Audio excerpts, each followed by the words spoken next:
So this lecture we're going to go over the assessment. So assessment 1 has been completed now, which was worth 50% and based on the sports coach working in a school.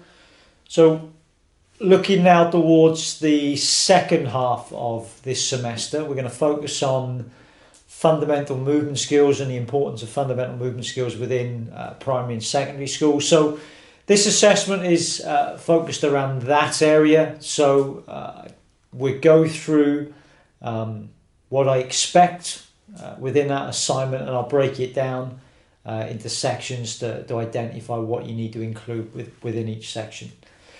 So by the end of this lecture, I'll introduce the assessment.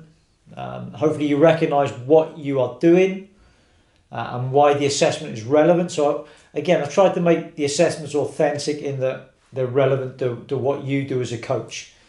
So irrespective of whether you're working in a school or a community club, a key focus for you should be on developing fundamental movement skills or movement competency of young children. So that is essential that you understand that. You'll need to know the marking criteria. So we go through that.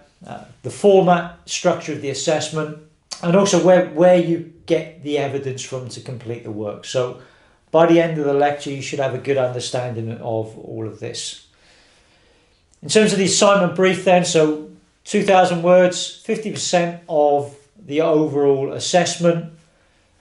So let's say you get 62% in assignment 1 and 75 in assignment 2. Both scores are added together, divided by 2, and that will give you your overall mark.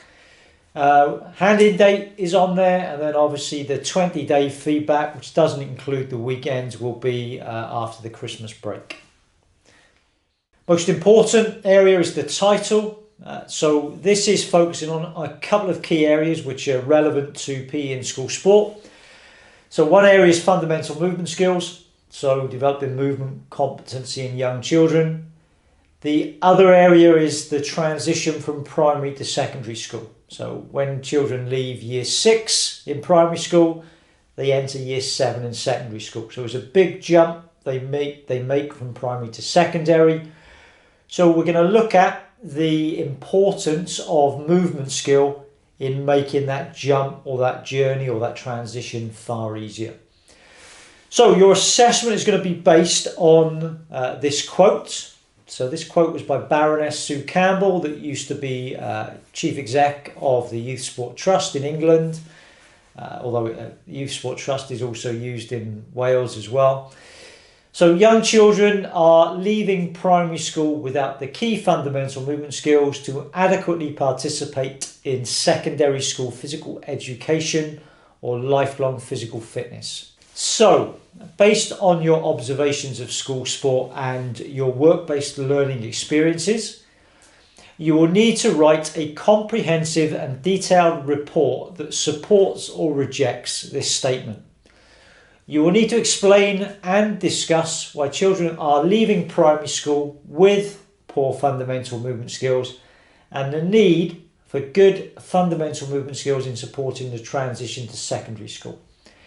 In addition, you will need to discuss how the secondary school PE department can support the primary school in developing fundamental movement skills and why it is really important that the PE curriculum demonstrates continuity, progression within the schemes of work that are taught for PE.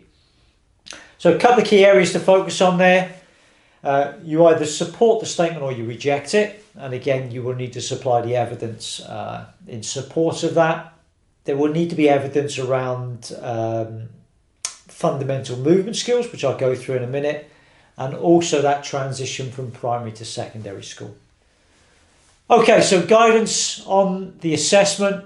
I think you should all be pretty familiar now with how your assessments are set out.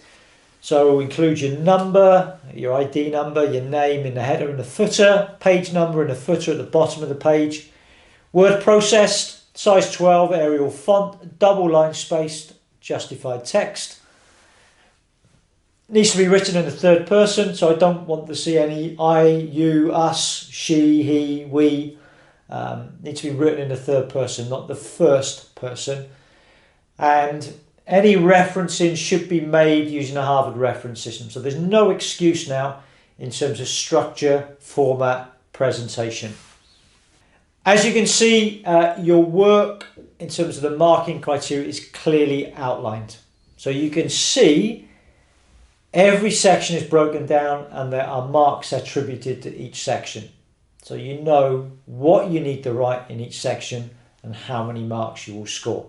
So read the question, read the marking criteria, look at where the marks are attributed. Go through it. If you haven't addressed that question or section, then obviously you won't score any marks. If it's worth 20 marks, one section, and another section is worth 10, it's telling you that you need to write a little bit more detail than the section that's worth 10.